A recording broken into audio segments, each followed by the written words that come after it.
హల్లెలూయా. First స్తోత్రానికి last స్తోత్రానికి మాత్రం వేరే రాలా. నిజంగా మీరు ఎలా అంత చక్కగా కంట్రోల్ చేసుకోగలరు? అలా రిమోట్లు ఉంటాయో మీ దగ్గర? కనీసం ఒకసారి అన్నప్పుడు కొంచెం ఏదో పెన్నులు బైబిల్ చదువుకున్న రెండో దానికి స్టడీ అవ్వాలా, మూడో దానికి ఇంకా స్టడీ అవ్వాలా. సరే, మీరు నాలుగో దానికి ఏమన్నా స్టడీ అవుతారని చూద్దాం. ఏం కాంతమ్మా? దేవునికి స్తోత్రం చెప్పండి. హల్లెలూయా. అదే ఇదిగో ఈ రెండు వరుసల్లోంచే వస్తున్నాయి వాయిస్లు. ఇటు పక్క జీరో జీరో, ఇంకంతే. ఏమైనా స్తోత్రం చెప్తే మనకి స్తుతి నిన్ను నీ స్థితి మారుస్తుందంట. ఏంటి చెప్పు, ఒక్కదానివే చెప్పు. దేవునికి స్తోత్రం. హల్లెలూయా. నాకే పట్టల్లా పాప, నీకు గొంతు లేదులే. కోవలు నేనేం అనుకోనబ్బా, నీకు గొంతు లేదు తల్లి. ఆ ఉన్న గొంతుతోనే అరవాలని ప్రయత్నం చేస్తావు. దేవుడు నేను దీవించును గాక. మంచి తల్లి, ఈరోజు శుక్రవారము మరియు 15వ శిలువ ధ్యాన ఆరాధన. రెండింటికి దేవుడు మనల్ని ఆశీర్వదించి ఆయన వాగ్దానముతో అలాగే మంచి శుభవర్తమానంతో మనల్ని నడిపించును గాక. ప్రభువా, పరమ తండ్రి, మీరు మాలో ఉండండి. పరిశుద్ధాత్మ దేవుడా, మీరు మాతో ఉండండి. యేసయ్యా, ఈ వాక్య పరిచర్యను మీ దాసుని ద్వారా మీరే జరిగించమని ప్రతిమలాడి వేడుకుంటున్నాం మా పరమ తండ్రి. ఆమేన్. మంచి తల్లి, ఆమోసు గ్రంథము 5వ అధ్యాయము 14వ వాక్యం. ఆమోసు గ్రంథము 5వ అధ్యాయము 14వ. మీరు బ్రతుకున్నట్లు కీడు విడిచి మేలు వెతుకుడి. అలాగు చేసిన ఎడల మీరనుకొను చొప్పున దేవుడును సైన్యములకు అధిపతియగు యెహోవా. ఆమేన్ చెప్పండి. హల్లెలూయా. నాతో పాటు మాట చెప్పండి. మీరు అనుకొను చొప్పున దేవుడును సైన్యములకు అధిపతులకు యెహోవా నీకు తోడుగా ఉండును. మీరు మనకి తోడుగా ఉండును. మనల్ని దీవించి ఆశీర్వదించి నడిపించును గాక. ఆమేన్. తల్లి, ఈరోజు వాగ్దానం చూసినట్లయితే నీవు అనుకున్నట్లులాగే నిన్ను నన్ను ఆశీర్వదిస్తానంటున్నాడు దేవుడు. ఎప్పుడు ఆశీర్వదిస్తాడు దేవుడు? ఎప్పుడైనా ఆయనకి. ఇప్పుడు నువ్వు కూడా ఎవరి మీదన్నా ఇష్టపడాలి, వాళ్ళకి ఏదన్నా చెయ్యాలి. నీకు ఇష్టమైన వాళ్ళకి ఏం చేయాలి? ఒక డ్రెస్ కొనేయడమో, లేకపోతే ఏదో ఒకటి హోటల్ తీసుకెళ్ళి మంచి భోజనం పెట్టించడమో, ఒక మేలు చేయాలనిపిస్తుంది. ఎవరి మీద అనిపిస్తుంది అలాగా? నీకు ఇష్టమైన బిడ్డలకి, కష్టమైన బిడ్డలకి అట్లాంటివి చేయడం, అది మీకు ఇప్పుడు ఇంకా ఆ స్థాయికి ఎదగల. అలాగే చేయమని చెప్పాడు. నువ్వు నీకు కొంచెం కష్టం కలిగిన బిడ్డను కూడా నువ్వు ప్రేమించంటే నీ శత్రువుని ప్రేమించన్నాడే. అదే నథింగ్ బట్ నిన్ను వల్లే నీ పొరుగు వారిని ప్రేమించన్నాడే. అదే ఇవన్నీ ఆ మీనింగ్స్లోకి వస్తాయి. కనుక నీవు అనుకొనులాగునే నిన్ను ఆశీర్వదిస్తాను అన్న దేవుడు మనకిచ్చిన ఈ వాగ్దానము ఆయన నామములో స్థిరపరచబడును గాక. మన ఎడల కార్యరూపము దాల్చును గాక. చూడండి తల్లి, కొన్ని విషయాల్లో మనం ఏమైపోతామంటే కొన్ని అనుకుంటాం, కానీ జరగడంలో కొంత ఆలస్యం అవుతుంది. ఆలస్యమైనప్పుడు మానవ రీతిగా ఏమొస్తుంది? నిస్పృహ వస్తుంది. ఫస్ట్ నిస్పృహ. ఇంకింతేలే, ఏం ప్రార్థన చేస్తాం. నిస్పృహ, నిరాశ. అంటే ఇక జరగదు, ఆశ లేనితనం అయిపోయింది, ఇంకా వదిలేశాడు దేవుడు. అదేదో అప్పుడు అట్లా వాగ్దానం ఇచ్చాడు, కానీ నిస్పృహ, నిరాశ. ఆ తర్వాత తిరుగుబాటుతనం వస్తుంది. తిరుగుబాటుతనం. ఏమి జరగనప్పుడు ఈ దేవుడిని నేను నమ్ముకునేది. ఆయన చేసినవన్నీ పోతాయి. ఏదో ఒకటి ఉంటుంది, పనికిమాలిన కోరి ఉంటావు. ఆ పనికిమాలిన కోరికలు కూడా దేవుడు చేయాలా? చేయడు. యవ్వన బిడ్డలారా, మీలోనే ఇటువంటి కలవరం వస్తుంది ఎక్కువగా. మేము పెద్దవారం దీంట్లో బాగా నలిగి అనుభవించి స్థిరపరచబడ్డాం. చేస్తాము తప్పకుండా, ఒక అంశం మీద చేస్తాం, వేచి ఉంటాం అది నెరవేర్పు. ఒకవేళ ఆలస్యమైనా తొందరగా మాత్రం మేము విసుక్కం, లేకపోతే నిరాశ నిస్పృహలకు నిరీక్షణ లేని ఇతరులే మేము ప్రవర్తించాం. కానీ మీకు అనుభవం తక్కువ, ఆవేశం ఎక్కువ, కాబట్టి మీరు అనుకున్నట్టు ఇన్స్టాంట్గా జరిపోవాలి. జరగకపోతే మన అమ్మమ్మ నాన్న గుర్తు కూడా చూడండి, ఎలా తిరగబడుతున్నారు ఈ రోజుల్లో, ఎలా తిరగబడిపోతున్నారు. ఎందుకంటే క్రమశిక్షణ లేకుండా బిడ్డల్ని తల్లిదండ్రులు పెంచడం మొట్టమొదటి కారణం. ఎందుకు క్రమశిక్షణ లేకుండా పెంచుతున్నారు? మా తల్లిదండ్రులు ఎందుకు మమ్మల్ని క్రమశిక్షణలో పెంచారు? ఒకటే తేడా, మా మట్టుకు 6 మంది మేము. ఆంటీ ఇందిరా ఆంటీ వాళ్ళైతే 8 మంది అనుకుంటా, అంతేనమ్మా? అట్లా సంతానం అప్పుడు ఎక్కువగా ఉండేది. అందుకని అందరి మీద ప్రేమ ఉంటుంది, కానీ ఒకళ్ళని గమనించడం కానీ, క్రమశిక్షణలో పెట్టడం కానీ, ముదర మాటలు మాట్లాడితే మూతి మీద అప్పటికప్పుడు కొట్టడం కానీ ఉండేది మా రోజుల్లో. ఇప్పుడు లేదు. రోజు చర్చికి వస్తున్నారు, ఇక్కడ ఒక క్రమశిక్షణతో కూర్చుంటున్న మీరు మీ ఇంటిలో ఇక్కడ మీ పిల్లలు ఉన్నారు, వాటి ఒక గట్టిగా అరిచిన ఏదో వాడు చిన్నతనం అటు ఇటు పరిగిస్తుంటారు, 1-2 సార్లు చూస్తారు, 3వ సారి ఎత్తుకొని వెళ్ళిపోతారు. ఎందుకని? ఇది దైవ మందిరం కనుక. ఈ క్రమశిక్షణ మీ ఇండ్లల్లో, మీ సొంత ఇంట్లో ఆ బిడ్డలకు ఎందుకు నేర్పించరు? ఒక్కడే కొడుకు, ఒక్కతే కూతురు, లేకపోతే 2 బిడ్డలు. ఈ సంతానము తగ్గిపోవడం బట్టి ఈ ప్రేమ పెరిగిపోతుంది. ప్రేమ పెరిగిపోయి వారి జీవితంలో క్రమశిక్షణ లేకుండా దేవునికి, ఇప్పుడు ఎప్పుడైతే దేవుడికి మనిషి దూరం అవుతాడో దేనికి దగ్గర అవుతాడు చెప్పాలా అమ్మా? లోకానికి. ఇంకా మామూలు లోకం అంటే వాడెవడు? సాతానికి రాడే కదా. ఇటు దేవుడు ఉన్నాడమ్మా, ఇటు దెయ్యం ఉంది. దేవునికి దగ్గరగా ఉన్నావు, వీడు నీ మీద చెయ్యాలని లాగాలని చూస్తుంటాడు. కానీ దేవుని కృప, దేవుని ఆకర్షణ, దేవుని యొక్క ఆ వలయము, కాపుదల వలయంలో ఉంటావు కాబట్టి దీన్ని తాకలేడు.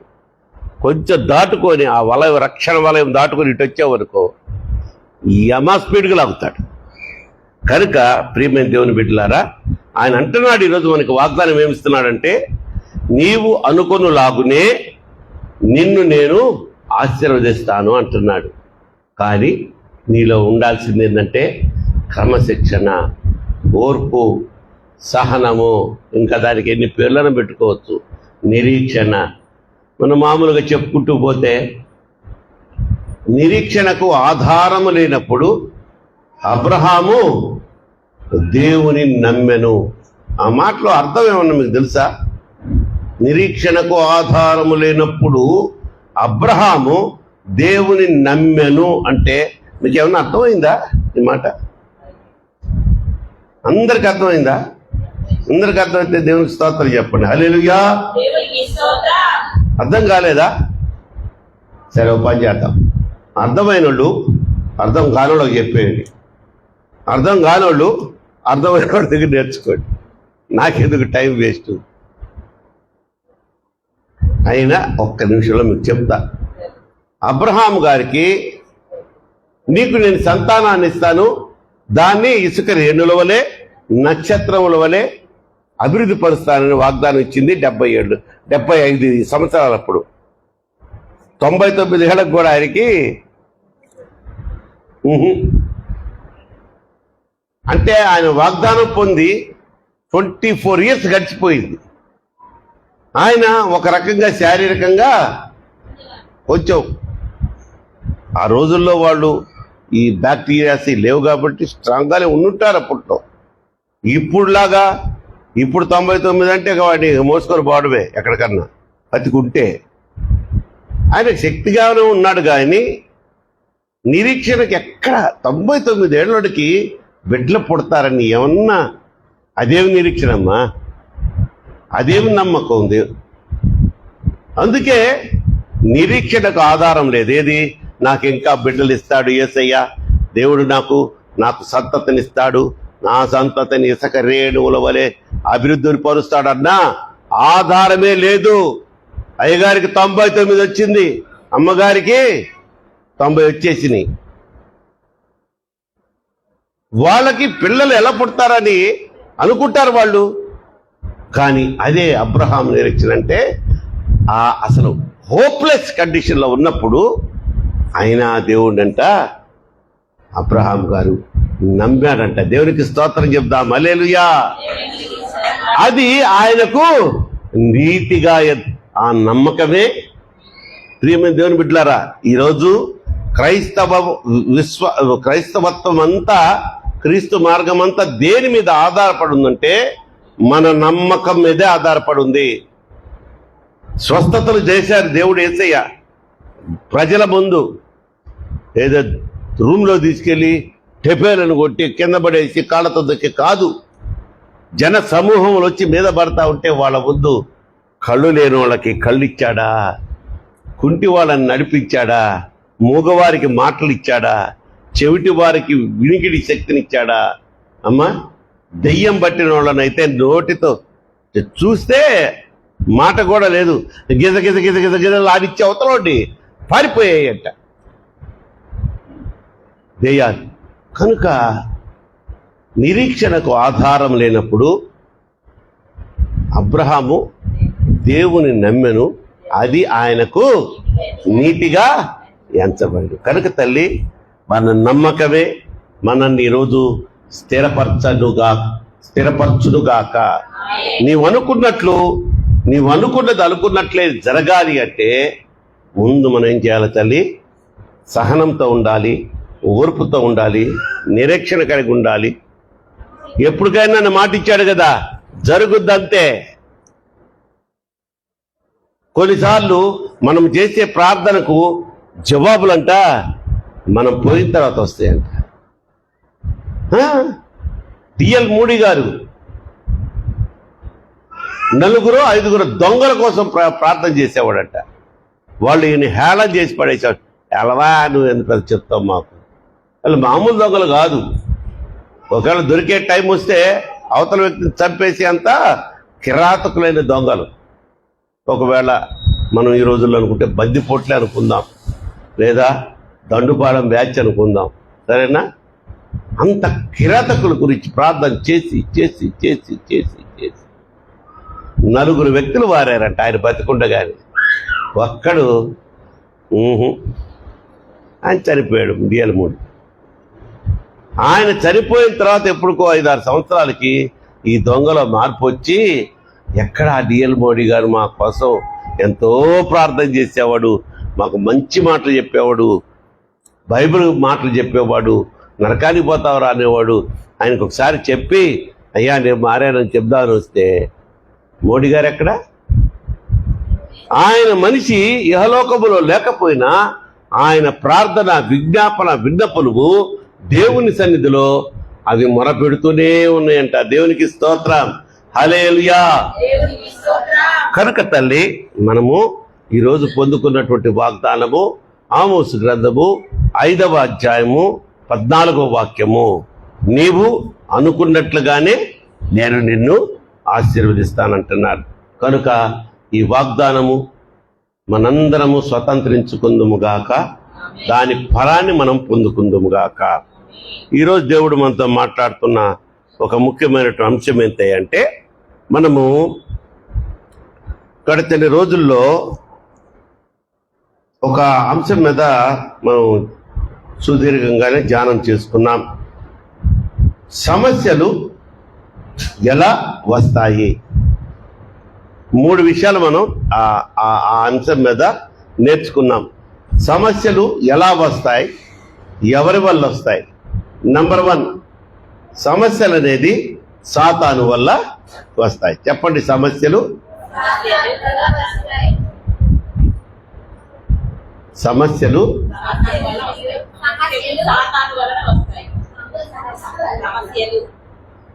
అదే మీకు కంగారు ఎక్కువ.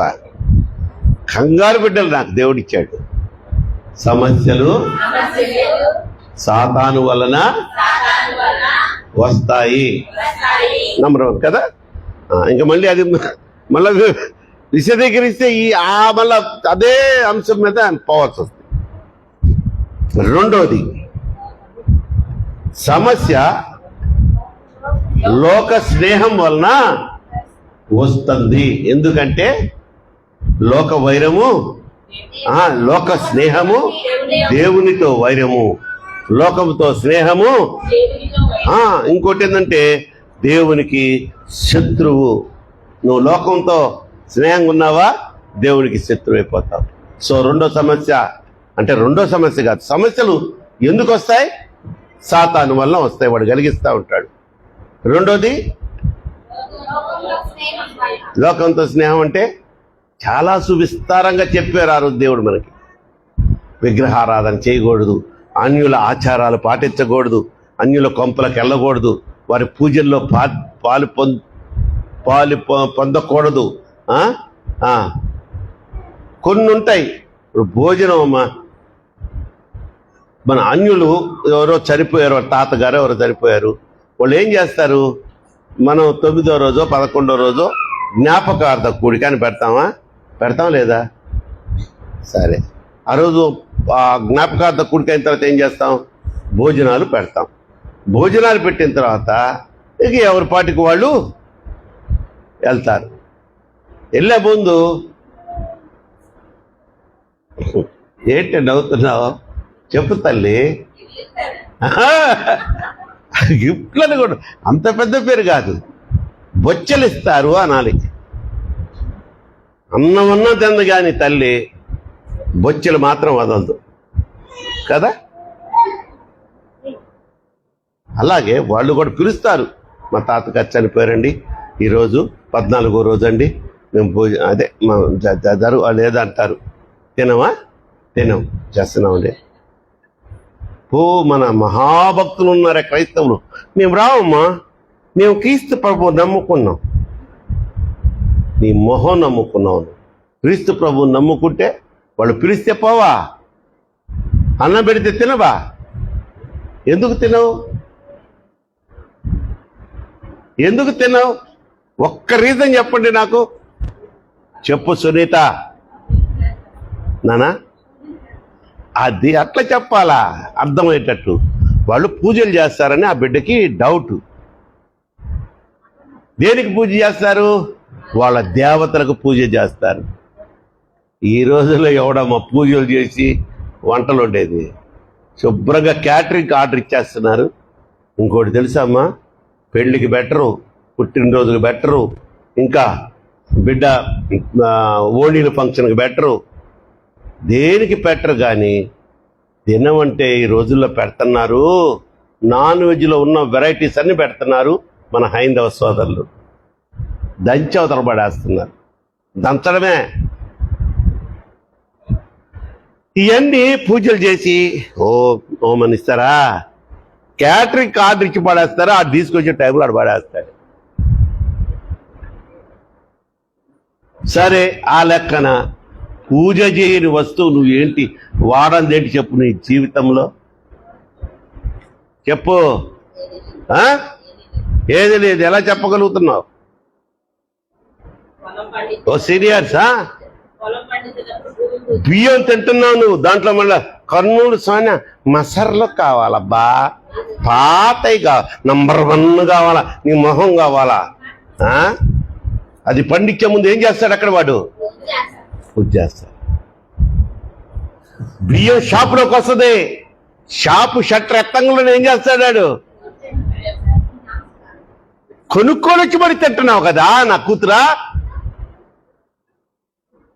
అర్థమైందా కోమలి? ఓవర్ భక్తి, ఓవర్ విశ్వాసం చూపించి మనం అంటే థూ అనేటట్టు చేయకూడదు అవతల వాళ్ళ దగ్గర. ఏం తింటలేదు నువ్వు పూజ చేసిని. పొద్దున 10 రూపాయలు టిఫినీ బండి ఉంటుంది, టిఫినీ బండి. ఆ టిఫినీ బండి దగ్గరికి వెళ్తే ఫస్ట్ అట్టు ఎక్కడ పెడతాడాడు? దానికి ముందు ఇంత పెద్ద నామం పెడతాడు. అలా ఉంటేనే పోతావు. పక్కనే యేసు ప్రభు ఫోటో పెట్టుకుని క్రిస్టియన్ ఉంటే వీడి శుద్ధి లేదమ్మా, శుద్ధి లేదా, బుద్ధి లేదానా? ఎరా ఎత్తుక్కొని పోతారు. మళ్ళీ అక్కడ చెట్టు చాలా బాగుంటది.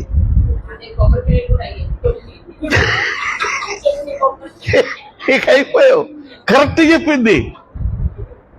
ఆ హోటల్స్కి వచ్చే కొబ్బరికాయలు అక్కడ మన వాళ్ళు ఎవరండి, మా పెద్ద గుడి ఉందుడు, ఆ దేవతకు వాళ్ళు వేల మంది వస్తుంటారు రోజు. వాళ్ళు ఏం చేసుకుంటారు? అప్పటికి సగం ఇచ్చి సగం నొక్కేస్తారు పూజారి గారి. అవి కూడా ఇట్లా హోటల్స్కి వచ్చేస్తాయి.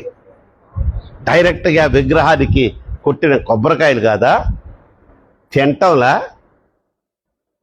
ఏ సౌజన్య హోటలేదో ఇంతకాలం నువ్వు? మేము క్రైస్తవులం అండి, మేము అన్యులకి పూజ చేసి మేము ధ్యానం. కరెక్ట్గా ఇప్పటికైనా నేర్చుకో. అర్థమైందా? వాడిని అలా పెంచు, ముదిగారం చేయబాక. ఓవర్ చేస్తే ముడ్డి మీద కొట్టాడిని. సరిందా? దేవునికి స్తోత్రం చెప్దాం. హల్లెలూయా. కనుక తల్లి అసలు ఫస్ట్ వెయిట్ ఈరోజు అలసోలోకి రాకుండా ప్రసంగం అయిపోయింది. అందుకని నేను పోను పాత వాటికి. పాతదే అప్పుడు ఈరోజు, ఆ రోజు ఇవన్నీ రాలా నాకు. దేవుడు ఇప్పుడు ఇస్తున్నాడు ఆలోచనలు. సరే, సమస్యలు ఎలా వస్తాయి తల్లి? ఒకటి వచ్చి సాతాను, రెండోది వచ్చి లోక స్నేహం, మూడవది వచ్చి స్వయంకృతము, అహంకారము, దురలవాట్లు. వీడికి బొగ్గ క్యాన్సర్ వస్తుంది. దేనికి వస్తుంది? ఖైనీ ప్యాకెట్లు. ఆడోళ్ళే చెప్పేస్తున్నారు. మగోళ్ళులా ఎలా వస్తుంది అంకుల్? మాకు తెలియదే అని పెట్టున్నారు. వీడు మొహాల మండ. వాడి బాబిగాడిని చూస్తుంటే నాకు, నీకు తెలీదా బొగ్గ క్యాన్సర్ ఎట్లా వస్తుందో? ఎరా స్వయం కృతాపరాధం అది. నీకున్న వస్తుందమ్మా, నీకున్న దురలవాట్ల వలన తెచ్చుకున్న దాన్ని మాత్రం సైతాన్ మీద ఇవ్వకండి. వాడు రిపోర్ట్ చేస్తాడు, చూడు ఏసయ్య వీడు కైనీని విలేజ్ క్యాన్సర్ తెచ్చుకొని ఇది సైతాను సోదలు అంటున్నాడు. వాడు ఏడుస్తాడు వెళ్ళి దేవుడి దగ్గర, ప్రతి దానికి నన్నే ఇరికిస్తున్నారు ఏసయ్య వీడుని. నెక్స్ట్ ఇంకేమన్నాను? గర్వం. నీ గర్వం నిన్ను అణిచి వేస్తా, జాగ్రత్త. అహంకారం తొక్కేస్తుంది. ఇంతమందిని తెలుసు నాకు, ఒక్కడు బాగుపడ్డా. అదేమంటే దానికి ఏం పెడతారు తెలుసు పేర్లు? సెల్ఫ్ రెస్పెక్ట్ అంట. సెల్ఫ్ రెస్పెక్ట్ కాదు. 3 అయిపోయింది. 4వది కూడా ఉంది కదా, చెప్పానా? 3 చెప్పాను. రైట్. సమస్యలు ఎలా వస్తాయి తల్లి? ఎలా వస్తాయి? సాతాను, లోక స్నేహం, స్వయం కృతాపరాధం. ఇప్పుడు అసలు మెయిన్ పాయింట్కి వస్తున్నాను చూడండి. సమస్యలను వస్తాయి, రాకుండా పోయే ప్రశ్నే లేదు. సాతానుడు ద్వారానో, నువ్వు లోక స్నేహం వలనో, ఇంకో నీకున్న గర్వం వలనో, కొవ్వు వలనో వస్తాయి. ఆ వచ్చిన సమస్యలను జయించడం ఎలా? కొట్టు చప్పట్లు. ఇప్పుడు ఇది చాలా ముఖ్యమైన మనకి ప్రసంగం అంశం. కనుక తల్లి, కీర్తన గ్రంథము 34వ కీర్తన 17వ వాక్యాన్ని చూద్దాం. నీతిమంతులు మొరపెట్టగా నీతిమంతులు మొరపెట్టగా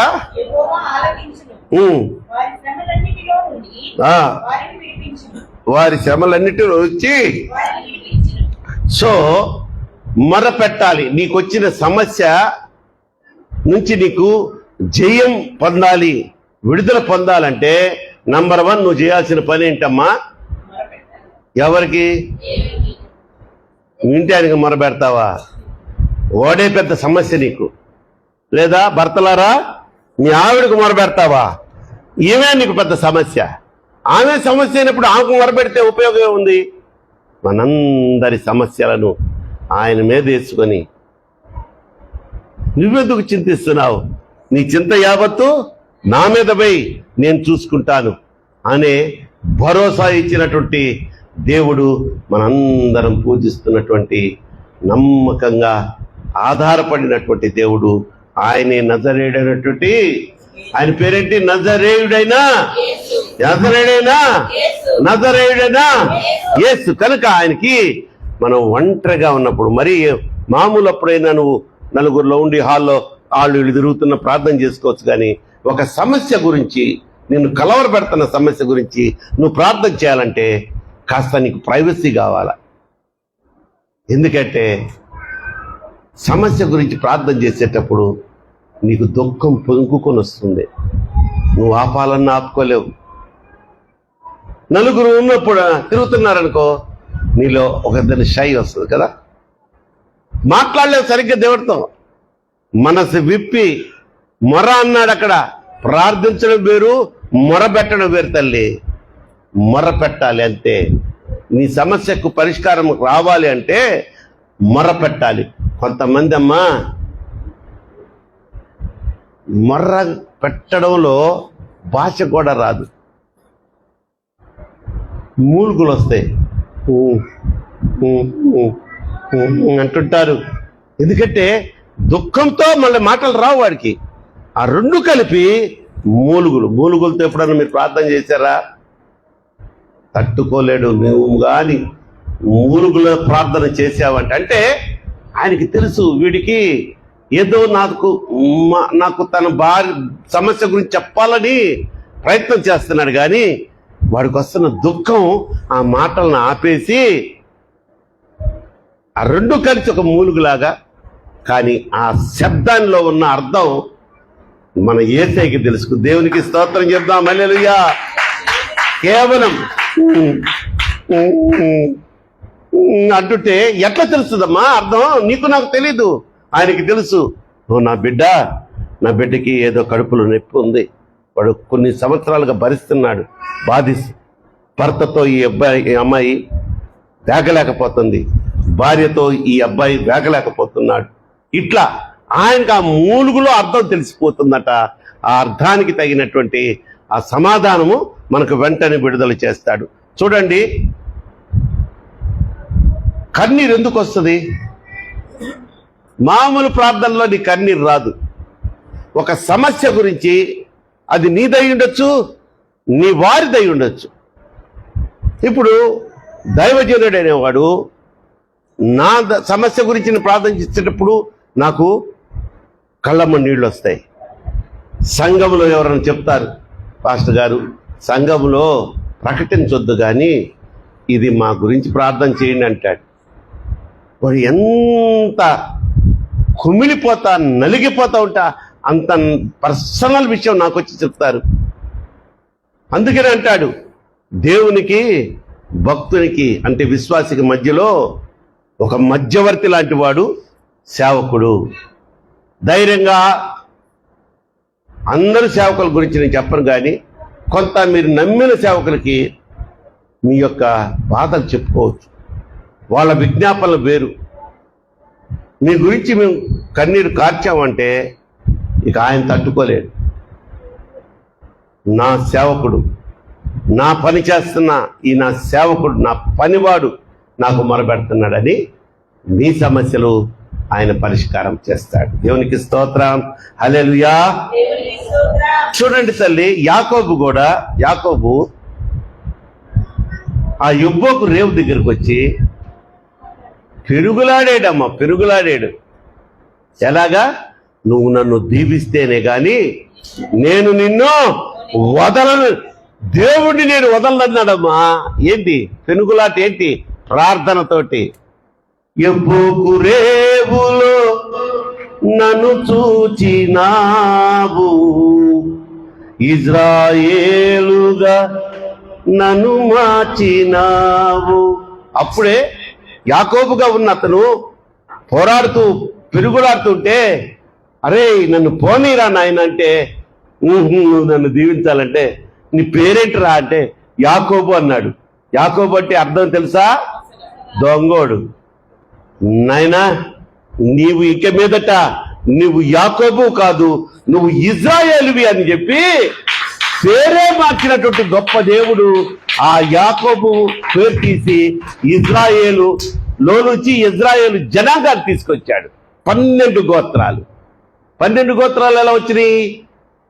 ఇజ్రాయేలుగా మార్చబడిన యాకోబుకు పుట్టిన సంతానము 12 మంది.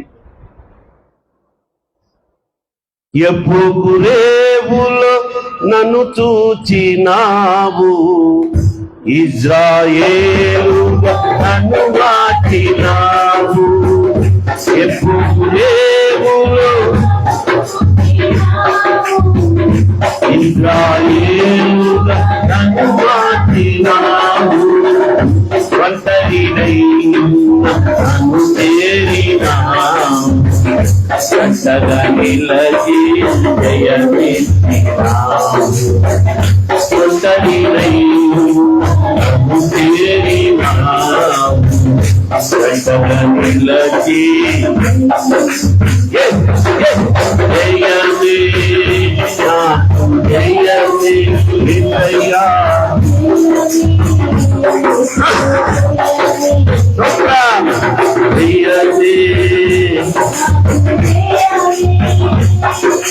జయమే జయమే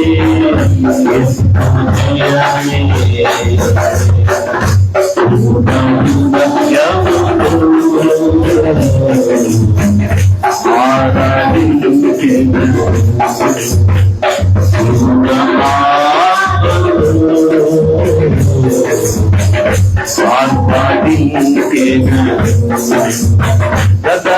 గతకాలమంతయు కాపాడినావు,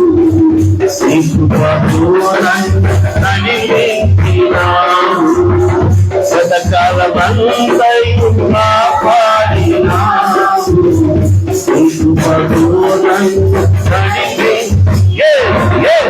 ఇంతయ్యా ఇంతయ్యా ఇంతయ్యా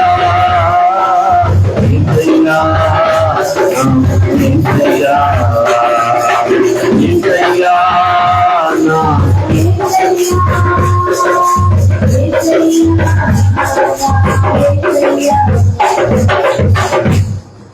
గట్టిగా చప్పట్లు కొట్టి దేవుని మేము పట్టుకున్నాం. చూడండి తల్లి, మన మూలుగులు ఎలా అర్థమవుతాయి దేవుడికనంటే, ఒక తండ్రి బిడ్డ తల్లి గురించి చెప్తాను చూడండి. ఒక పాస్టర్ గారు ఒక విశ్వాసి ఇంటికి దర్శనానికి వెళ్ళారంట.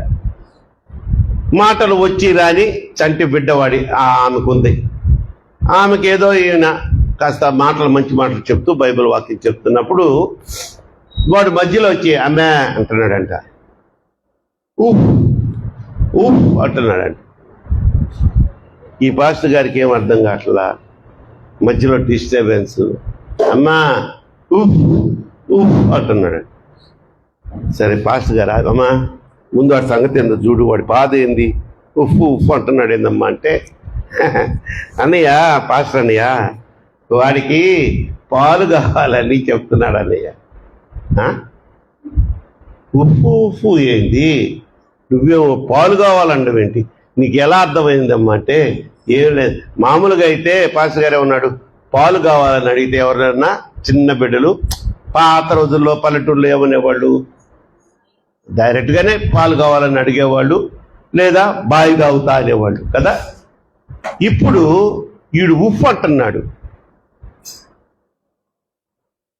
అప్పుడు ఆ పాస్టర్ గారికి వచ్చిన అనుమానం గమనించి ఆమె చెప్పిందంట, అన్నయ్య నాకు డెలివరీ అయిన వెంటనే పాలు పడలేదు, అందుకని కాసిన పాలు వీడికి ఇచ్చేవాళ్ళం.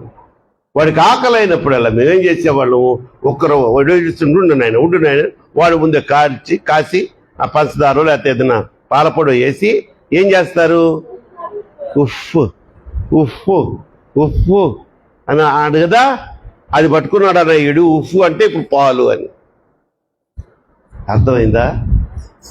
ఆ బిడ్డకు ఆకలైంది, పాలు కావాలని ఉఫ్ఫు అంటే ఆ తల్లికి అర్థమైపోయింది. నీకు ఒక సమస్య వచ్చింది, ఆ సమస్య గురించి ఆయన దగ్గర కన్నీరు పెడుతూ చెప్పాలనుకుంటున్నావు. ఆ కన్నీరుతో పాటు మాటలు కలిసి రాలేక ఒక మూలుగు వచ్చింది. ఆ మూలుగుకు అర్థం పరమ తండ్రి మన తండ్రికి తెలుసు కాబట్టి వాటిని అర్థం చేసుకొని మనకి వివరంగా అవన్నీ కూడా అనుగ్రహిస్తూ వస్తున్నారు. మన సమస్యల నుంచి తండ్రికి అనగా మన దేవాది దేవునికి, తండ్రి కుమార పరిశుద్ధాత్ముడైనటువంటి ఏక దేవునికి, త్రియేక దేవునికి మనం మొరబెట్టుకుంటే చాలు. సమస్యలు జయం పొందాలంటే ఏం చేయాలమ్మా? మొరపెట్టాలి, అంగలార్చాలి. అప్పుడు నీ సమస్యకి పరిష్కారం ఖచ్చితంగా దొరుకుతుంది. కొంచెం ఆలస్యం వచ్చు, నిరాశ చెందొద్దు. రెండోది చూసినట్లయితే దైవజనుడి సలహా తీసుకోవాలి. నేను చెప్పాను కదా, విశ్వాసికి తండ్రికి పరమ దేవునికి మధ్యలో ప్రతినిధి లాంటి వాడు పాస్టర్ గారు.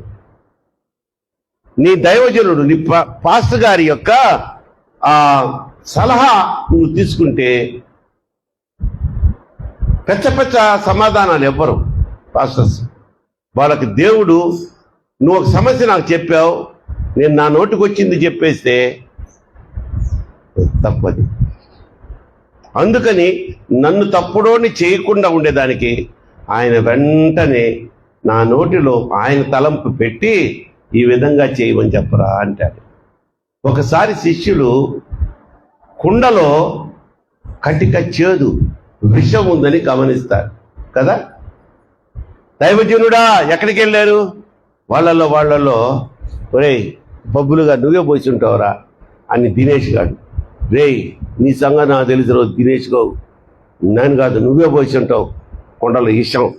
ఇట్లా శిష్యుల్లో వాళ్ళు కొట్టుకున్నారా? ఫస్ట్ ఎవరి దగ్గరికి వెళ్ళారమ్మా? దైవజనుడి దగ్గరికి వెళ్ళారు. దైవజనుడా కొండలో విషం ఉంది అన్నాడు. ఆయన కూడా ఏం చేశాడు? మాయలు చేయలా, మంత్రాలు చేయలా. పిండిని తీసుకురండి రా, మన దగ్గర ఉంటే పిండిది, గోధుమ పిండి తీసుకుని అది తీసుకొస్తే దాన్ని గుప్పిడిచ్చి ఆ కుండలో వేయండి అన్నాడు. కుండలో వేస్తే వెంటనే ఆ విషము అమృతంగా మార్చబడిందంట. దేవునికి స్తోత్రం చెప్పు, హల్లెలూయా.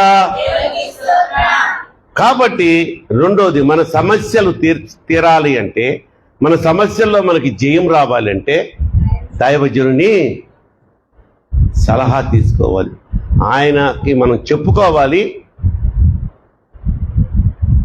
ఇంకొకటి చెప్పేదా, ఒక తల్లి ఒక దైవజనుడి యొక్క భార్య, 2 కుమారుల అమ్మాయికి దైవజనుడు సడన్ గా చచ్చిపోయాడు. మరి ఏంటో కొంచెం ఇబ్బందులు ఉన్నాయో ఏమో, వీళ్ళ దగ్గర అప్పులు చేశాడు. దైవజనుడు అనేవాడు అప్పులు చేయొచ్చా? చేసే స్థితికి వచ్చాడంటే సంఘం ఆయన్ని పోషించలేదు. సిగ్గుపడాల్సింది ఎవరు అక్కడ? సంఘం. ఆ స్థితిలో అప్పులోళ్ళు ఊరుకుంటారా? వాళ్ళకి భయము. నువ్వు 10 రూపాయలు వడ్డీకి ఇస్తున్నావు, మళ్ళీ నువ్వు క్రైస్తవురాలు అంటే ఎట్లాగమ్మా? ఎట్లా కుదురుద్ది? రెంటికి ఎక్కడ కుదురుద్ది? అయితే దేవుడి దగ్గర కన్నా రా, లేకపోతే వడ్డీ పట్టుకుని పో లోకంతో. అలా వడ్డీ వాళ్ళు ఇచ్చిన డబ్బులు వదులుకుంటారు. పాపం ఆయన పాస్టర్ గారి భార్య, ఈమె చనిపోయింది, ఆయన చనిపోయాడులే, ఈమె ఎక్కడ కట్టుద్దని వచ్చి 2 కొడుకులు కదా పంపించు పదండ్రా. ఏంటంటే బానిసలంట. వీళ్ళ వడ్డీలు, వీళ్ళ అప్పులు తీరిందాకా వాళ్ళని ఇంట్లో పాలేరులాగా పని చేసుకుంటారంట. ఏ తల్లైనా ఊరుకుంటుందమ్మా? తీసుకెళ్ళి ఆ దైవజనుడు, అప్పుడు ఎవరు ఆయన? ఎలీషా గారు, ప్రవక్త, నోటి మాటతో అద్భుతాలు దేవుని కృపలో సృష్టించినటువంటి గొప్ప దైవజనుడు. ఏలియా గారి శిష్యుడు. ఏలియా గారికి ఒకంత ఆశీర్వాదం అంటే ఈయనకి 2 ఆశీర్వాదం అంట. ఏలియా గారు అద్భుతాలు 7 చేస్తే ఎలీషా గారు ఎన్ని చేశారమ్మా? 14 చేశాడు. ఆయన దగ్గరికి తీసుకెళ్ళి, దైవజనుడా నా బిడ్డల్ని బానిసగా పట్టుకుని వెళ్ళేదాన్ని. ఊరి పెద్దల దగ్గరికి వెళ్ళలేదు, పంచాయతీరాజు ప్రెసిడెంట్ దగ్గరికి వెళ్ళాలా, ఈమె ఎమ్మెల్యే గారి దగ్గరికి వెళ్ళలేదు, ముఖ్యమంత్రి దగ్గరికి వెళ్ళలేదు, పోలీస్ స్టేషన్కి వెళ్ళలేదు. ఎవరి దగ్గరికి వెళ్ళింది? దైవజనుడి దగ్గరికి వెళ్ళి, నా బిడ్డలను కాపాడవా, వాళ్ళు పట్టుకొని పోతున్నారంటే నీ దగ్గర ఏముంది అన్నాడు. ఏం అడగల. నూనె కొండ ఒకటి ఉంది, దాంట్లో కూడా కాసింత నూనె ఉంది అని చెప్పి ఇంటికి పోయి, నీ దగ్గర ఉన్న ఖాళీ పాత్రలు, నీ చుట్టుపక్కల ఉన్న వాళ్ళ ఇళ్లలో ఖాళీ పాత్రలు అన్నీ తెచ్చి పెట్టేసి తలుపులు మూసేయి, ఇంకా నింపుకో అన్నాడండి. ఈమె ఎంత విశ్వాసలమ్మా ఆ రోజుల్లో. నిజంగా దైవజనుడు చెప్పాడంటే, ఏంది కొండలో ఎంత నూనె ఉందంటే పక్కింటి వాళ్ళ నుంచి పాత్రలు దమ్మంటాడు. మన ఈ రోజుల్లో అయితే నేను నాకే చెప్పుంటే నేను ఫస్ట్ ఏం తీసుకెళ్తాను తెలుసా? మన చర్చిలో డ్రమ్ ఉంది, బ్లూ డ్రమ్ము, అది తీసుకెళ్తా. అద్దెకన్నా తెచ్చుకుంటా ఈ షామియానా కొట్టోళ్ళ దగ్గర. తీసుకెళ్ళింది, నింపుతూ ఉంటే నిండిపోతాయి అన్నీ. ఇంకా లాస్ట్ కూడా వచ్చేసింది. చిన్నోడా పెద్దోడా ఇంకేం లేదంటే, అమ్మా అన్నీ తెచ్చేసామే అన్నారు. సరే, అంతటితో ఆగిపోయింది నూనె రావడం.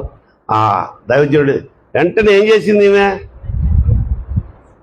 పచారీ కొట్టుకెళ్ళి, ఇదిగో ఆయన పేరేందమ్మా మన ఇంటి వెనకాల? కాదు, పచారీ కొట్టు రాంబాబు, ఆ పక్కన ఇంకొక ఆయన ఉంటాడు. ఆ దగ్గరికి వెళ్ళింది ఆమె. నా దగ్గర నూనె చాలా ఉంది. మళ్ళా దైవజనుడి దగ్గరికి వెళ్ళింది. మనము ఉన్నాం, దేవుడిని అడుగుతాం, ఒక మేలు చేస్తాడు. మళ్ళా దేవుడి దగ్గరికి వచ్చి ఒక థ్యాంక్స్ చెప్పి వెళ్దాం. ఇంకా అర్థం అయిపోయింది, దేవుడి పని అయిపోయింది. మళ్ళా దైవజనుడి దగ్గరికి వెళ్తే వాటిని అమ్మి వాళ్ళ అప్పులు తీర్చి మిగిలిన దాంతో నీ కుటుంబాన్ని పోషించుకో అన్నాడు. చప్పట్లు కొడతారనుకున్నానే. ఎంత అద్భుతం అమ్మా! మీకు ఇటువంటి అద్భుతం మీ కొంపల్లో చేసినా మీరు కనీసం చప్పట్లు కాదు కదా, థ్యాంక్స్ కూడా చెప్పేటట్లేదు. నేను చెప్పినప్పుడు కొట్టడం ఏంటే ప్రియకుమార్తె? ఆ తన్నుకు రావద్దు ఉద్యోగం. రైట్, అక్కడికి అయిపోయింది. ఏంటది?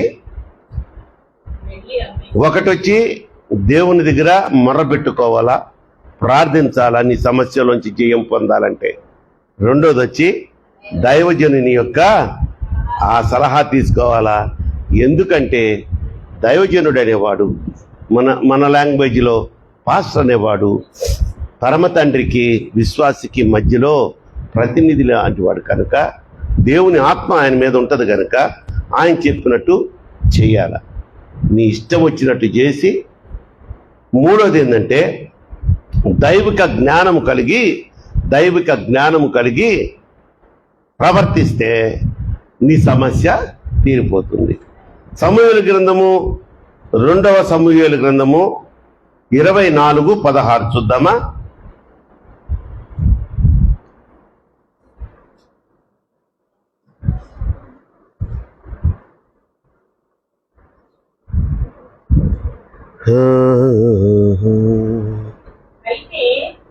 ఒక్క నిమిషం తల్లి. అయితే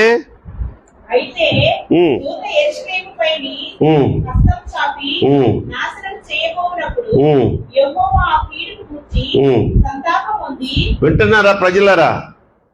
వింటున్నారా? చూస్తున్నారా? లేకపోతే ఆ చదివేదన్న వినండి. అయితే దేవదూత యెరూషలేము పైన హస్తం చాపిందట, నాశనం చేయబోయినప్పుడంట యెహోవా ఆ కీడును గూర్చి సంతాపం ఉంది. అంతే చాలును, నీ చెయ్యి తీయమని జనులను నాశనము చేయు దూతకు ఆజ్ఞ ఇచ్చెను. ఎందుకు దూత చేయి దాపింది, ఎందుకు యెరూషలేము పట్టణం మీదక ఆ తెగులో ఏదో తేబోయిందంటే ఆ అధ్యాయంలోనే 1 నుంచి చదువుకోండి, మొదటి నుంచి. 2 సమూయేలు గ్రంథము 24వ అధ్యాయము మొదటి నుంచి చదువుకుంటూ వస్తే మీకు ఇంటికి పోయిన తర్వాత చాలా వండర్ఫుల్ ఒక స్టోరీ, ఒక ఇన్సిడెంట్ ఉంటుంది అక్కడ. దావీదు గారు వచ్చాడు, మన దావీదు గారు. మళ్ళీ దావీదు గారు, మోషే గారు, పౌలు గారు, ఇంకా చెప్పండి మీరే, అబ్రహాం గారు, వీళ్ళు పేర్లు రాకుండా సువార్త అనేది ఎక్కడ ముగించబడదు. ఏదో సందర్భంలో వాళ్ళని ఒక ఆదర్శంగా మనం తీసుకుంటాం కదా. దావీదు ఏం చేశాడంటే చక్కగా హెచ్చించబడి ఆయన బ్రహ్మాండంగా ముందుకు సాగిపోతున్న సమయంలో వాళ్ళ సైన్యాధిపతిని పిలిచి, మన రాజ్యంలో జనాభా ఈ అవసరం ఆయనకి, దేవుడు దీవించాడు. 10 మంది ఉన్నప్పుడు విజయాన్ని ఇచ్చాడు, 300 మంది ఉన్నప్పుడు విజయాన్ని ఇచ్చాడు, 1000 మంది, లక్షల మంది ఉన్నప్పుడు కూడా విజయాన్నే ఇస్తున్నాడు కదా. నీకు జనాభా సంగతి ఎందుకు నాయన? అప్పుడు ఆ పద్ధతి లేదు. జనులు లెక్కించడం అనేది వాడి అహంకారానికే గుర్తు. ఈ పని ఏం చేశాడు? దావీదు చేశాడు కనుక పంపించేశాడు దేవుడు. కోపం వచ్చిందంటే ఆయన కూడా ఊరుకోడు, స్పేర్ చేయడు. ఇక దేవదూత, సంహార దూత వచ్చి చెయ్యి తీస్తుందంట. అప్పటికే కొంతమంది పోయారు, వేలల్లోనే పోయారు. మళ్ళీ దేవుడు, చదువుదామమ్మా మళ్ళీ ఒకసారి అది ఆ మాట, 24:16. అయితే దూత యెరూషలేము పైని హస్తము చాపి నాశనము చేయబోయినప్పుడు యెహోవా, అంటే ఆ కీడునంటే ఆయన అలవ చేసిన కీడే కానీ ఆపేశాడు. మళ్ళీ ఆ కీడును గురించి సంతాపం ఉంది, అంతే చాలు. ఏయ్ దూత ఆగో, చాలు అంటున్నాడు. నీ చెయ్యి తీయ, జనులను నాశనము చేయు దూతకు ఆజ్ఞ ఇచ్చెను. యెహోవా దూత యెబూసీయుడైన అరౌనా యొక్క కళ్ళము దగ్గర ఉండగా అన్నాడు. ఆపేశాడు, తెగులను ఆపేశాడు, దూతను కంట్రోల్ చేశాడు. ఎందుకు వచ్చింది ఆ యొక్క క్లిష్ట పరిస్థితి, సమస్య ఎందుకు వచ్చిందమ్మా? జనాల్ని లెక్కబెట్టు, జనసంఖ్యను నాకు చెప్పాలి. ఇప్పుడైతే మనకి ప్రతి 5 సంవత్సరాలకు ఒకసారా, ప్రతి సంవత్సరమా జనాభా లెక్కలను వస్తుంటారు ఇంటికి. సరే అమ్మా, 5 yearsకా, రైట్. ఇప్పుడు అక్కడ ఏం చేశాడంటే అసలు ఆ లెక్కే, ఆ ఆచారమే లేనప్పుడు ఆ దావీదు గారు ఆ యొక్క ఆజ్ఞాతిక్రమమైనటువంటి పని చేశాడు. దావీదు ఇరుకున పడ్డాడంట. ఎందుకు చేశాను రాజు? పశ్చాత్తాపడ్డాడు, దైవిక జ్ఞానాన్ని కలిగి మోకరించాడు. అదే దైవిక జ్ఞానం. 3, నీ సమస్య నుంచి నువ్వు తప్పించుకోవాలంటే నీ తప్పును నువ్వు తెలుసుకొని దైవిక జ్ఞానం పొంది, ఎందుకు వచ్చింది నాకు ఈ సమస్య, ఎందుకు నా భర్త నా ఇంట్లో నా మాట వింటలేదు, ఎందుకు నా భార్య నా మాట ఇంట్లో వింటలేదు, బిడ్డలు ఎందుకు వినడం లేదు, బయట ఆఫీసు పోతే నాకంటే కింద స్టాఫ్ నా మాట ఎందుకు వింటలేదు, అంత అవతల తోసేసి ఈయన మిస్టర్ క్లీన్ లాగా ఉండకూడదు. దైవిక జ్ఞానంతో ఆలోచిస్తే మనం చేసిన తప్పు, మనకొచ్చిన సమస్యకు కారణాన్ని దేవుడు చూపిస్తాడు.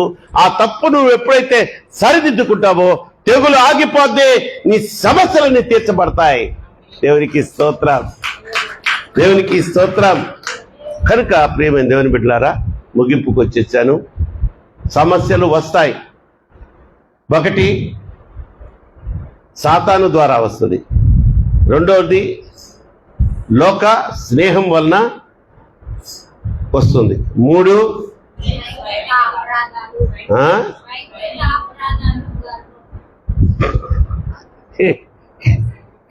ఏంటట్లా ఒకలాగా చెప్తున్నావు? Clear, you must speak clear and loud. స్వయంకృత అపరాధము అనొచ్చమ్మా? చెల్లి సరిగ్గా చెప్పమ్మా. స్వయంకృతాపరాధము, అహంకారము, గర్వము, పొగురు, కొవ్వు వలన వస్తాయి సమస్యలు. ఎందుకు ఇంత నొక్కి ఒక్కని చెప్పానో నీకు బాగా అర్థమయ్యేటుంది. నీకు అర్థమైందమ్మా కోమలి తల్లి? వచ్చిన సమస్యలు తీర్చుకోవాలా, వాటి మీద జయం సాధించాలంటే మనం ఏం చేయాలన్నాడు ఇక్కడ? మొరబెట్టుకోవాలా. ప్రార్థన సరిపోదు. పశ్చాత్తాప హృదయంతో నువ్వు చేసిన తప్పేంటి, నీకు వచ్చిన సమస్య ఏంటి? ఊరికి సమస్యను పెట్టుకుని నాకు ఈ సమస్య ఎందుకు వచ్చింది, నాకెందుకు వచ్చింది, నీ మొహంకి వచ్చింది. నువ్వు చేసిన తప్పేంటో తెలుసుకో, మొర్రబెట్టు. రెండోది, దైవజనుడి సలహా అడుగు.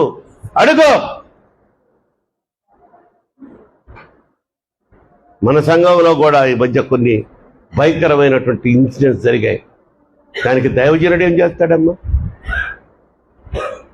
చర్చి పాస్టర్ గారు ఏం చేస్తారు, చర్చి సంఘ పెద్దలు ఏం చేస్తారు, మిగతా సభ్యులు ఏం చేస్తారు? మనం బాధ్యులమా?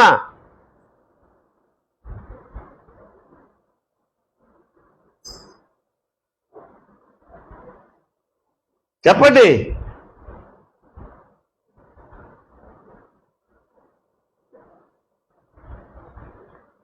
పిచ్చగా మాట్లాడొద్దు. రహస్యమందున్న నా తండ్రి నీ ప్రతి మాట వింటాడు. చెప్పు, జాగ్రత్త.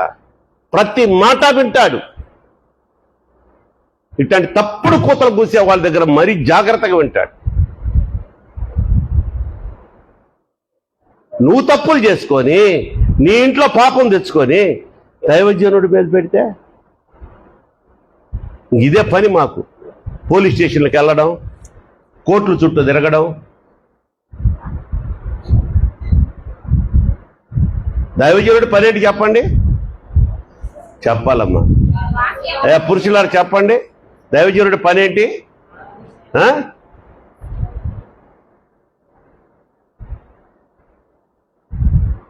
ఇక్కడికి రావడం, బిడ్డలకి ఒక సత్యవాక్యాన్ని చెప్పడం, మనలో లేనటువంటి ఒక సుగుణాన్ని నేర్పించడం, దేవుని యొక్క బాధ ఎంతో తెలియజెప్పడం, మిమ్మల్ని దీవించడం, ప్రభు శాపం మీద నువ్వు రాకుండా ఆయనకి అడ్డం పడి క్షమించిన ఆయన అడగడం. ఇదేనా దైవజనుడు బాధ్యత? నువ్వు పక్కింటోడు కొడితే నిన్ను తీసుకెళ్లి లోపలేస్తే నీతో పాటు నేను వచ్చి ఆ పోలీస్ స్టేషన్లో నిలబడాలా? నేను నీ వ్యక్తిగత తగాదాలకి, నీ పోలీస్ కేసులకి దైవజనుడికి సంబంధం ఏంటి? ఈ పుణ్యాత్ముల వల్ల బయట ప్రచారాలు చేయడం. పాస్టర్ గారు మా ఇంటికి రావట్లేదండి.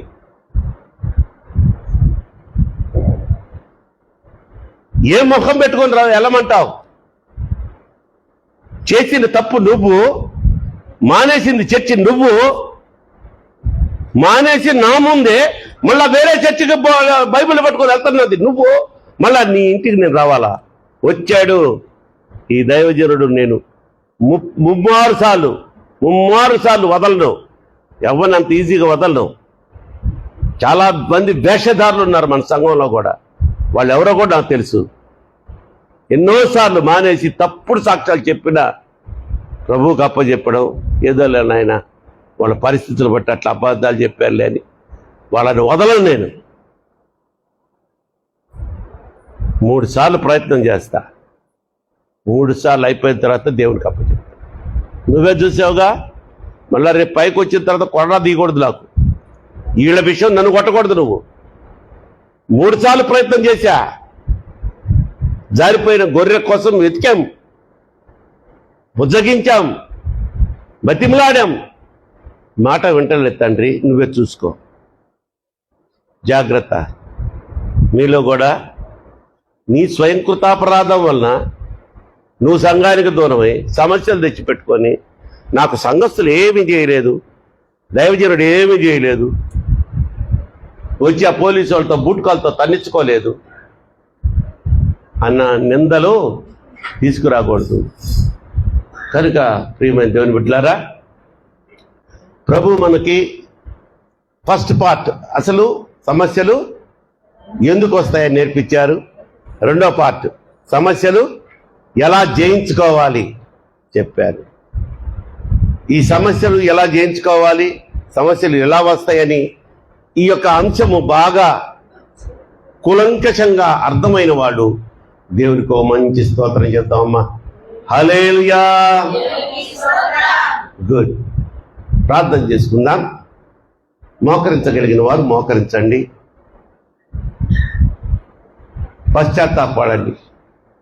మీలో కూడా అటువంటి పక్కనోడి మీద నిందలేసేసి నువ్వు చేసిన పాపానికి, నువ్వు చేసిన తప్పుకి పాస్టర్ గారు మా ఇంటికి రావట్లేదు,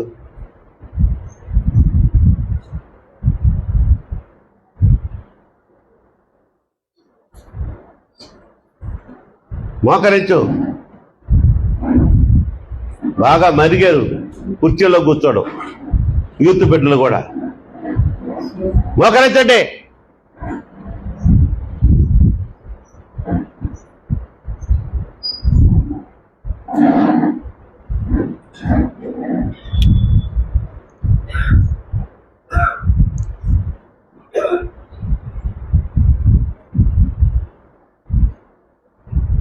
అడగండి తల్లి. యేసయ్యా,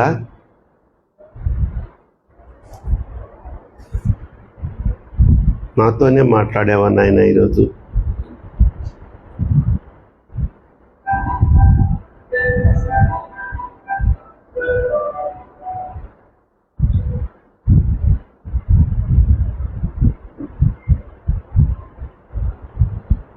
మనిషి అన్నాక ఆ సమస్యలు రాకుండా ఉండే ప్రశ్నే లేదు.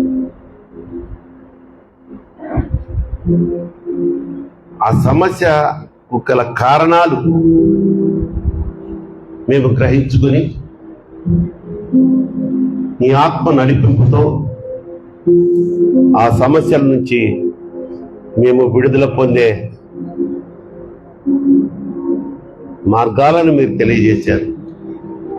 సులువైన బోధ ద్వారా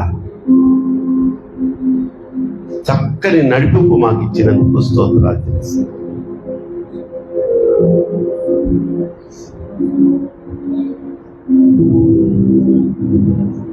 Yes, my Lord. Yes, my Lord. నీ ఎదుటి వారిని నువ్వు నిందించి వేలు చూపే బదులు ముందు నీ వైపు 3 వేళ్లు చూపిస్తున్నాయి. జాగ్రత్త. ఆ 3 వేళ్లు చూపిస్తుంది ఎవరో కాదు, ఆటోమేటిక్ గా 3 వేళ్లు నీ వైపు తిరిగేట్టుగా చేసింది ఆ దేవాది దేవుడే.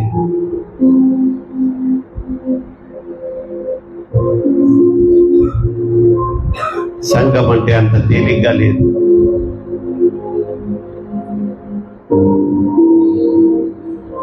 వజ్రాలు సానబెట్టే కొంది ఎలా మెరుస్తాయో అలా మెరవాలి మీరు.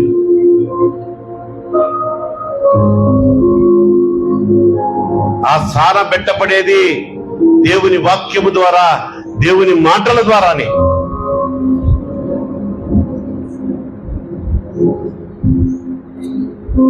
కనుక ప్రియ సంగమా, ప్రార్థన చేయి. సమస్య లేనటువంటి వారు ఎవ్వరూ లేరు ఇక్కడ. ప్రతి వారికి ఏదో ఒక సమస్య. చిన్న బిడ్డలు, ఎల్కేజీ యూకేజీ బిడ్డలకు కూడా ఏదో సమస్య.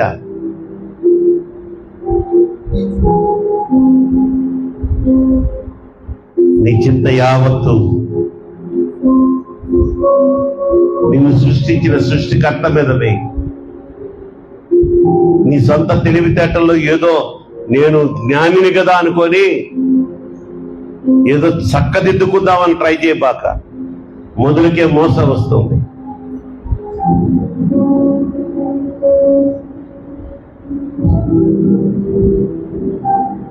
ఆరాధన చేసే సమయంలో దేవునికి ఆరాధించవలసిన సమయంలో నువ్వు ఉండవలసిన స్థలంలో ఉండు. దేవుని కాపుదల ఉంటది. లోకంలో ఉన్నావా, దానికి కూడా ప్రతిఫలం అనుభవిస్తావు నువ్వు. సేమ్ టు సేమ్ దావీదు సాయంకాల సమయమున ప్రార్థన చేసే సమయమున నిద్రపోయాడు. లేడు, ప్రార్థనా స్థలంలో లేడు, ప్రార్థనలో లేడు. ప్రతిఫలం బెత్షెబాను చూశాడు, కళ్ళు చెదిరిపోయాయి. పాపం చేశాడు, పరిశుద్ధత కోల్పోయాడు. అలాగే నీ ఉద్యోగానికి ఒక టైం ఉంది. మార్నింగ్ 9 to ఈవినింగ్ 6, లేకపోతే మార్నింగ్ 6 to ఈవినింగ్ 3. రకరకాలైనటువంటి మీ ఉద్యోగాలకు సంబంధించిన సమయాలు ఉంటాయి. ఒక్కరోజైనా ఆలస్యంగా పోయే దమ్ముందా నీకు?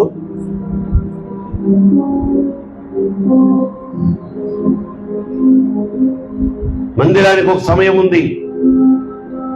మందిరంలో నువ్వు ఉంటే దేవుడు నీకు ఉచితంగా అనుగ్రహించే కృపలన్నీ దారాలకు ఇచ్చేస్తాడు. నువ్వు మందిరంలో లేకుండా మందిరానికి దూరం అయిపోయి, దేవునికి దూరం అయిపోయి, లోకానికి దగ్గరైపోతే సాతానుడు వెంటనే నీ దగ్గరకు వచ్చేస్తాడు, సమస్యలు సృష్టిస్తాడు. అడుగు, ఇప్పటికే ఏం ఆలస్యం కాలేదు, అడుగు. ఎంత ఘోర పాపినైనా, ఎంత ఘోర పాపినైనా ఆయన క్షమించి,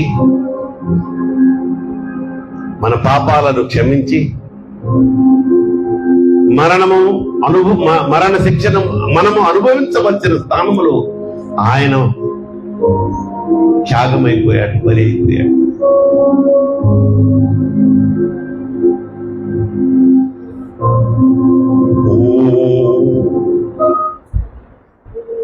నూరుగా పాలుగాలు దేహంబు పైన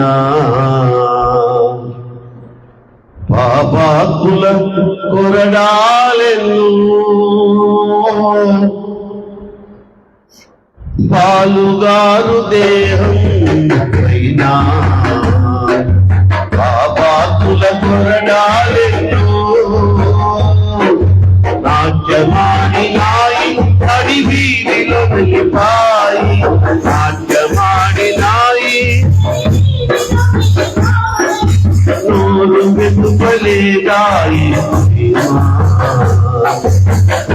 పలుకలేదాయ ప్రేమ, నూరు వెతుపలేదాయి, పలుకలేదాయ ప్రేమ. యాత్ర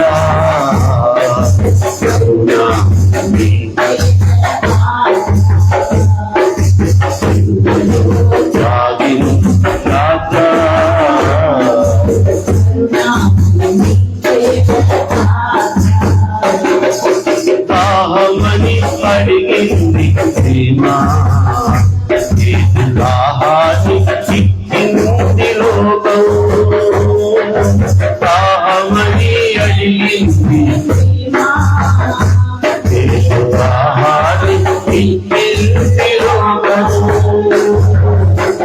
అంతులాడినార విడిగుట్టుడు వినార, అంతులాడినార విడిగుట్టుడు వినార, తోడు వెలుపలేదాయి పలుకలేదాయ ప్రేమ, అయ్యో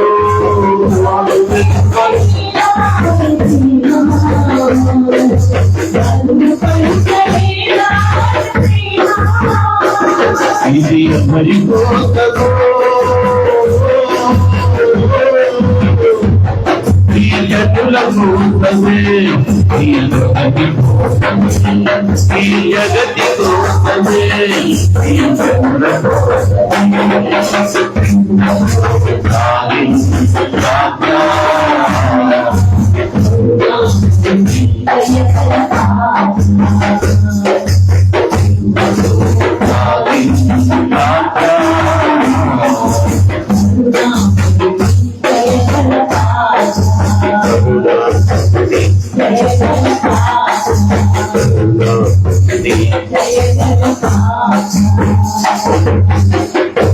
ప్రార్థన చేసుకుందాం.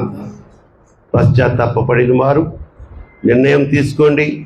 అయ్యా, నిజంగానే నేను ఈ సింహాసనానికి దూరం అయ్యాను, ఈ యొక్క సమస్యలను కొని తెచ్చుకున్నానన్న వారు, ఈ యేసయ్య రక్షణ నాకు కావాలి, నా సమస్యలకు పరిష్కారము యేసయ్య ద్వారానే అని గుడ్డిగా నమ్మిన వారు లేచి నుంచోండి. మీకోసం ప్రత్యేకంగా ప్రార్థన చేస్తాను ఈరోజు.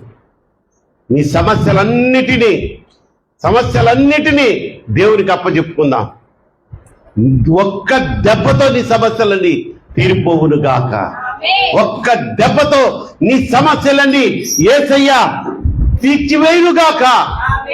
అయ్యా అయ్యా, thank you my lord, thank you my lord, thank you my lord. దీనులైన నీ బిడ్డలకు సమస్యలతో ఉన్నారయ్యా.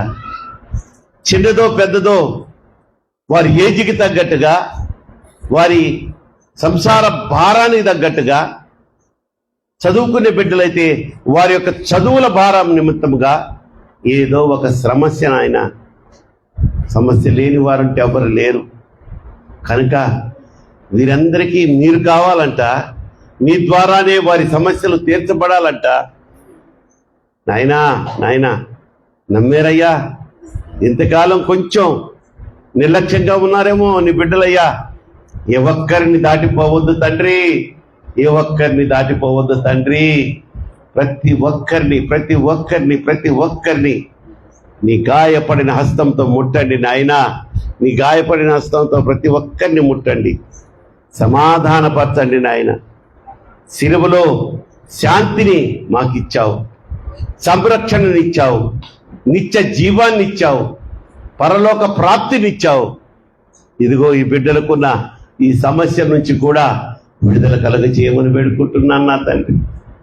వారి కన్నీరును తొడవమని వేడుకుంటున్నాను.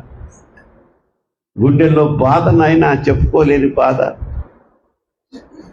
నీకు మాత్రమే చెప్పుకోగలిగిన బాధలతో ఉన్నవారు ఉన్నారు. ఏ ఒక్కరిని దాటిపోవద్దు తండ్రి, ఏ ఒక్కరిని దాటిపోవద్దు. అలనాడు శిలువ మీద మేకులతో కొట్టబడి వేలాడుతున్న నిన్ను చూసి అపహాస్యము చేసిన వారిని నువ్వు క్షమించావయ్యా. వీరేమి చేస్తున్నారో వీరు ఎరుగురు గనుక వీరిని క్షమించు అని ఎంతో ప్రేమతో ఆ బాధలో కూడా మా మీద ప్రేమ చూపించావు. ఇదిగో దీనులైన ఆస్య సంఘ బిడ్డల మీద కూడా అదే కనికరాన్ని చూపించండి నాయన, అదే ప్రేమను చూపించండి నాయన, అదే సంతోషము సమాధానము వీరి గృహాల్లో చేర్చమని కోరుకుంటున్నాను. ప్రార్థనకు ముందు కొన్ని విజ్ఞాపన ప్రార్థనలు పూర్తి చేసుకున్నాం.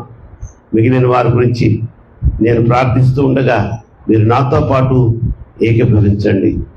అయ్యా, క్యూటి తల్లికి ఇచ్చినటువంటి ఉద్యోగాన్ని బట్టి నీకు స్తోత్రాలు. చిన్నమ్మ గర్భాన్ని మీరు తెరిచినందుకు స్తోత్రాలు చెల్లిస్తున్నాను. ఆ యొక్క గాల్ బ్లాడర్ సమస్య ద్వారా ఆ మధ్యకు వచ్చి ఆ బిడ్డ ఆ పెయిన్ని అనుభవించి అసౌకర్యం ఫీల్ అయినా ఇప్పుడు ఏ పెయిన్ లేకుండా చేసినందుకు స్తోత్రాలు చెల్లిస్తున్నాను. దివ్యమైన నీ సన్నిధి, పరిశుద్ధ అగ్ని రగులుతున్న సన్నిధి మా మధ్యలో మీరు ఉన్న ఈ స్థలంలో, ఈ సమయంలో చిన్నమ్మ గురించి ప్రార్థన చేస్తున్నాను. అప్ టు నార్మల్ డెలివరీ, ఇక మళ్ళీ ఆ యొక్క గాల్ బ్లాడర్ సమస్య రాకుండా నీ కృపాస్తపు నీడలో తల్లి నీ బిడ్డని క్షేమముగా ఆదరించమని కోరుకుంటున్నాను. రమేష్ సుబ్రహ్మణ్ని జ్ఞాపకం చేసుకోండి, అలాగే అన్నమ్మ గారిని జ్ఞాపకం చేసుకోండి. వారి శరీరంలో ఉన్న ప్రతి అనారోగ్యము యేసు నామములో తొలగిపోవునుగాక. బాబీను పూర్ణాన్ని గురించి జ్ఞాపకం చేసుకోండి నాయన. వారు రాసిన రైల్వే ఎగ్జామ్లో వారికి ఉత్తీర్ణతనివ్వండి, విజయాన్ని సాధించండి. జయమే నా తండ్రి, జయమే. పూర్ణ హృదయంతో ఆరాధించిన, పూర్ణ హృదయంతో ఆరాధనకు వచ్చిన ప్రతి వారికి జయాన్ని మనం వేడుకుంటున్నాను నా తండ్రి. పవన్ రాజు లల్లి తల్లి గురించి కూడా ప్రార్థన చేస్తున్నాను ఆయన. అలాగే హర్షిత, వర్షిత, స్వీటీల గురించి, చెరిగాడి గురించి కూడా జ్ఞాపకం చేసుకోండి నా తండ్రి. ఏ ఒక్కరిని దాటిపోవద్దు నా ప్రభువా. అలాగే సరితమ్మ నాన్నగారు, అమ్మగారు అయినటువంటి శంకర్ గారు, అలాగే కోటమ్మ గారి గురించి కూడా జ్ఞాపకం చేసుకోండి. సంపూర్ణమైన ఆరోగ్యం ఇవ్వండి.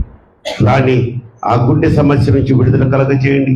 సందీప్ యొక్క కోర్టు కేసు నుంచి అనుకూలమైన తీర్పును వారికి దయచేయండి. అలాగే నాయన చాంపి, నిహాల్, బెలిషా, ఇవానా, జడెన్ నాయన, అలాగే క్యాండీ చరిత్రల గురించి కూడా విజ్ఞాపన చేస్తున్నాను. సంజు, సారిక, పాల్, సిద్ధు, సుజయ్ గురించి కూడా విజ్ఞాపన చేస్తున్నాను. సోహి, కిన్ను, విక్కీ, వర్షులు జ్ఞాపకం చేసుకోమని వేడుకుంటున్నాను. గోల్డి బాబును, మిలును, పండు బాబుని జ్ఞాపకం చేసుకోండి. చోటు తల్లి, నీరు తల్లిని కూడా జ్ఞాపకం చేసుకోమని కోరుకుంటున్నాను. అలాగే రాజుని, హెప్సి, అలాగే నా తండ్రి ప్రియా, ఈ ముగ్గురిని కూడా వారి వారి సమస్యల నుంచి వారికి విడుదల కలగజేసి సమృద్ధినివ్వండి, సమాధానాన్ని ఇవ్వండి, ఫలింప చేయండి. వారికి ఉన్న సమస్యలకు మీరే పరిష్కార మార్గం తెలియజేయమని వేడుకుంటూ, శ్రీకాంత్ సౌజన్యులకు స్వస్థతనిచ్చి మరలా తిరిగి ఈ యొక్క ఆరాధనలో పాలు పంచుకునేంత శక్తిని, బలాన్ని ఇచ్చినందుకు స్తోత్రాలు చెల్లిస్తూ, వారికి ఇచ్చిన ఏకైక కుమారుడు, చిన్న బిడ్డనైనా దినదినము ఆ బిడ్డ ఆరోగ్యంలో ఎదుగుటకు నాయన, అలాగే నీ కృపలో దీర్ఘాయుష్తో మరి పెంపొందించబడుటకు, దీవించబడుటకు సహాయం చేయమని కోరుకుంటూ, దీనులైన నీ బిడ్డలు మరొకసారి ఈ సన్నిధిలో నా ప్రభువా ప్రతి ఒక్కరూ నీ యొక్క ఆశీర్వాద ఫలములు కోరుకుని వచ్చారు నాయన. నీ కృప ఉంటే చాలంటున్నారు కనుక ఏ ఒక్కరిని దాటిపోవద్దు. ప్రతి ఒక్కరిని దీవించండి, ప్రతి ఒక్కరిని తాకండి, ప్రతి ఒక్కరి సమస్య నుంచి వారికి విడుదల చేయగలిగజేసి విజయాన్ని అనుగ్రహించమని కోరుకుంటున్నాను. అలాగే రేపటి దినమున నా తండ్రి మరలా శిలువజాన ఆరాధనలో మేము పాలు పంచుకునే వరకు నీ కృపాక్షేమములు, శాంతియు, సమాధానము, సంతోష సమృద్ధులతో నింపి మమ్మల్ని పంపమని కోరుకుంటూ, ఈ దినము మరి పలహారాన్ని ఏర్పాటు చేసినటువంటి నూతన దంపతులు నాయన జాన్ బాబు, అలాగే కుట్టి తల్లిని కూడా దీవించండి. ముందుగా వారు ఏర్పాటు చేసిన ఈ పలహారాన్ని మీరు అంగీకరించండి, స్వీకరించండి. అలాగే ఈ ఏర్పాటు చేసిన బిడ్డలిద్దరికీ నూరింతల ప్రతిఫలం, ఆశీర్వాదం అనుగ్రహించమని కోరుకుంటూ, దానిని స్వీకరిస్తున్న మాకు కూడా శారీరక, ఆత్మీయ బలాన్ని చేకూర్చమని వేడుకుంటూ, మా సమస్త పాపములు క్షమించి సకల దీవెలతో నింపి నేటి దినాశీర్వాదములతో మమ్మల్ని నింపి పంపమని యేసు నామములో ఈ ప్రార్థనకు సమర్పించి ప్రతిమలాడి వేడుకుంటున్నాను నా పరమ తండ్రి. ఆమేన్. పరలోకమందున్న మా తండ్రి, నీ నామం పరిశుద్ధపరచబడుగా, నీ రాజ్యం వచ్చునుగా, నీ చిత్త పరలోకమందు నెరవేర్చున్నట్టు మా ఆయన దిన ఆహారం నేడు మాకు దయచేసి, మా ఇలా అపరాధం చేసిన వారిని మేము క్షమించే ప్రకారం మా అపరాధం శోధంలోకి లేక రాజ్యము, శక్తి,